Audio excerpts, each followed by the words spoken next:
up, y'all? It's your boy D. I'm here with my man T and my big dog Drew.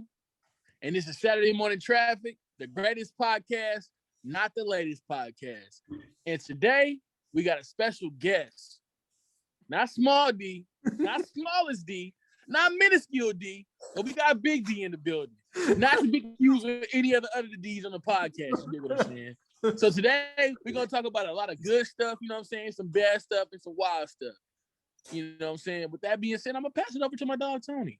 Yes, we got some NBA to talk about. We got some NFL to talk about, and we got some MMA to talk about.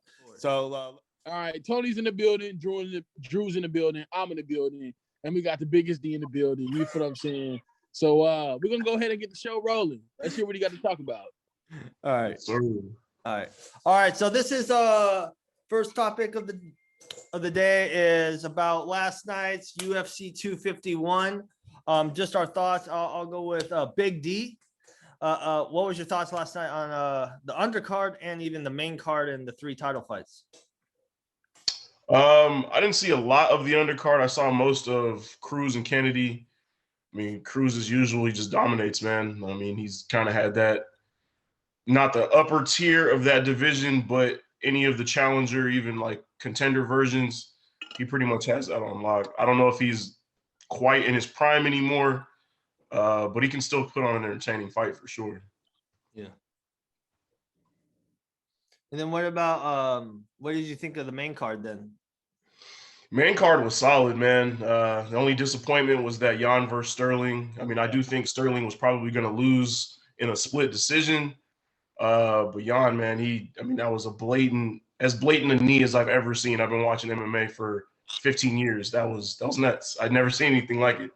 Because his knee was down. There was nothing. Clearly down. It wasn't even close. Yeah, like to me, that was like I saw the Cruz. He was doing his thing, still trying to work himself back into that shape and his very different stance that he fights with. But like with the Santos and is it Rakic or something? Rakic or something. That one, that fight good. To that. It's rice cake. It's rice cake. It's not Rakic. It's rice cake. To me, like that was one of the most. That was a more of a disappointing fight because I thought it would be a lot more action, them going at each other a lot more, and they were more cautious. I thought that would be a little different, but. If I'm not mistaken, I think Santos is coming off knee repair. Is it a knee repair or something? Yeah, I think he had like a couple, both knees, I think. So yeah, I think he had a couple repairs. So I mean, I could see it. He wasn't really planting on his back foot. He wasn't attacking dude's legs. He looked kind of scared to even throw kicks. So yeah, Dover kind of seemed more like he wasn't like he didn't really like because they give you 3 or 4. I think it was like 3 or 4 weeks between each match. Depending on the fight or how the opponent or whatever. It just seemed like he trained for like 2 weeks. And then those last 3 weeks, like he trained for that last week before the fight. And then they kind of just fell flat. Yeah, he didn't look like he was ready. Well, I know Dober got dominated. That was just like, wow. Like, the ground game was just, and then like going to, Amanda Nunes just like submitting Anderson in the second minute. Like, I don't even think she got even hit or touched. Like at this point for Nunes, it's not even a discussion of like greatest woman fighter. She's now in that top 5 like talk of greatest fighter ever. It's not even a debate anymore. She just handles in every division that she's been. And yeah, I mean, once I saw her take out Cyborg, I knew that there was nobody that could step to her. Like, yeah, there's only one fight for her to be made at this point. I'm pretty sure.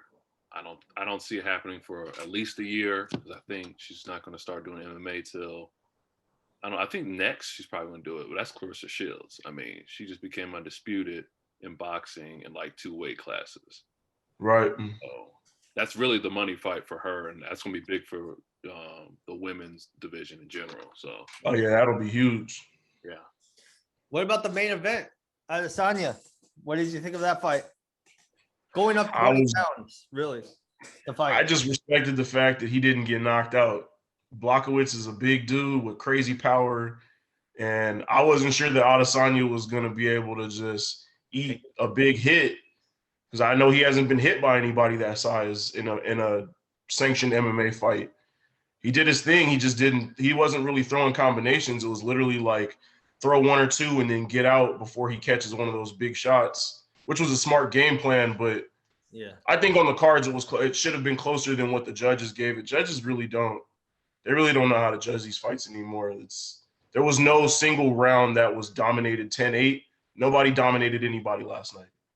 It was way closer than what the judges had. It could have been a unanimous decision, but it shouldn't have been like Adesanya losing 3 rounds 10-8. There's no way. yeah, no. That sounds nuts. And like just strictly based on like her hand power and her the way she like handles things when she's on the ground. Cause she's got a decent ground and pound game. You feel what I'm saying? So it's like for you to like just judge it based off of like the overall game, that's not fair, if that makes sense. Yeah, I mean, Adesanya, man, like he was just like what D you were saying, like a couple jabs, boom, get out of the way because you don't want that power. Like I'm surprised Blachowicz didn't actually go to the ground game early. Yeah, because that's what Adesanya was thinking he was gonna do, but how quick and fast Adesanya is crazy. But like the scoring, I understand like if it was like 10-9, 10-9 or whatever in the last two. 100%. Like because half of the round, in the fourth round, they went to the ground in 3 minutes left, and then the bell's on. For 3 minutes, you're on the ground. Yeah, he kind of just laid on him. Adesanya couldn't get up from that. Dude's For the too first big. 2 minutes, Adesanya was the one who's had all the energy. So it's kind of like he was pacing. He was pushing dude backwards. He caught him with a couple good shots. Had him against the cage. Yeah. That was when Blachowicz had to take him to the ground. Like He should have been more aggressive. What do you Should have think, been Drew? more. What do you think, Drew? How do you like if you watched any prelims, and what about the main card? How did you feel about that? I didn't catch any of them, so yeah. Oh, okay. I didn't either, but I can tell you, a lot of people compare him to Anderson Silva, and he should have been more aggressive. No, yeah. He definitely didn't stay as aggressive as he normally does. But again, going up 20 pounds in weight, I can fully understand the hesitance to want to get reckless in there like he normally would. He still had his hands down. He still got a couple shots, but he definitely. But I think the main reason why he wasn't aggressive is because, for one, he gained 15 pounds for a weight class. Two, right. If you look at how he was fighting, and I didn't even see the fight. I didn't watch any of the fight, but I can guarantee you he was a frozen French fry. At least a good 2/3 of it. You know what I'm saying? He was actually active out there, man. Like even after the fight, he wasn't gassed during his interviews. I'm speaking more of in the sense of like the mental state, not the physical, the mental. Oh yeah, he was all technical last night. He's fighting more logically than he's fighting like, okay, if this dude throws an uppercut, if I lean back and I throw an uppercut, I could actually knock this dude out. He didn't really go into the fight like thinking like, he didn't go into the fight thinking of his previous weight class. He went into the fight like, I'm heavier, I'm bigger. I'm thinking of like, if I throw this punch, he might hit me in my rib cage. I might be out. You know what I'm saying?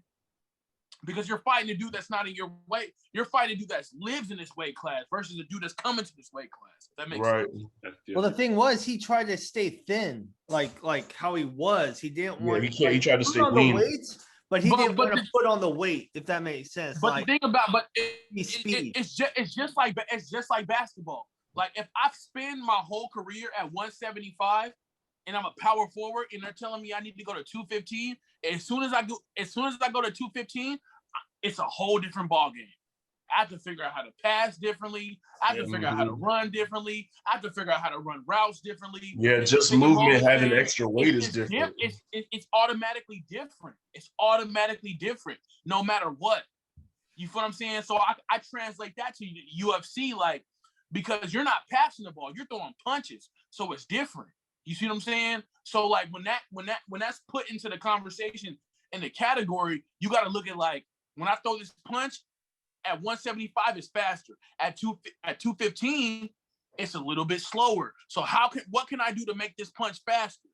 You see what I'm saying? So when you're taking that and you're translating to a championship fight, you're gonna be nervous. It's not gonna be the same ball game. That makes sense. Yeah. Let's go to You see Yam. what I'm saying? And that's all I'm saying. Hey, He could have won that fight if he had spent 2-3 bout matches versus going straight to a championship match. It's like when you play the UFC video game. A couple people ask before you get to the dude with the belt. You see what I'm saying? That's a kind of practice in boxing too. Yeah. Exactly. Like it's just yeah. like Nate Robinson, bro. If Nate Robinson would have had 4, 5, 6, 7, 8 fights before he got knocked the fuck out, he would have been cool. He would have won. Nah, man. Nate Robinson didn't take fighting serious. No, he went in there thinking I'm a supreme athlete and I'm a dominate. Yep, I agree. He failed miserably. Hey, He's right. He right. But the thing is though, what people don't understand is they assume because I could shoot threes, I could knock motherfuckers out, I could do this, I could do that. They assume that if you're good at one sport, you're good at every sport.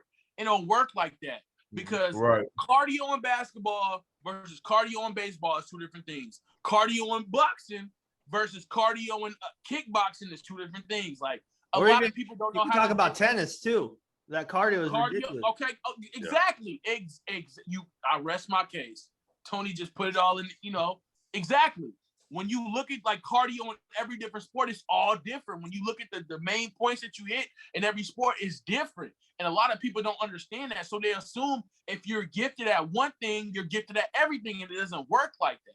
No, you have to work at every single sport. So when you see somebody that can play power forward in basketball and then go out there and play wide receiver in football, that's a genuine talent because they can transition from one sport to another. But you have to understand, it takes training to do that. And not every sports player, not every pro sports player is built for that. And a lot of people don't understand that. So do you think the next match for Sterling will be Yam? Yeah, they already said they're going to run it back. Dana White already said they're going to run that one back immediately. Yeah, like that. My thing is, why even need him? You are probably going to win the fight anyways. Like that makes honestly think it was just frustration.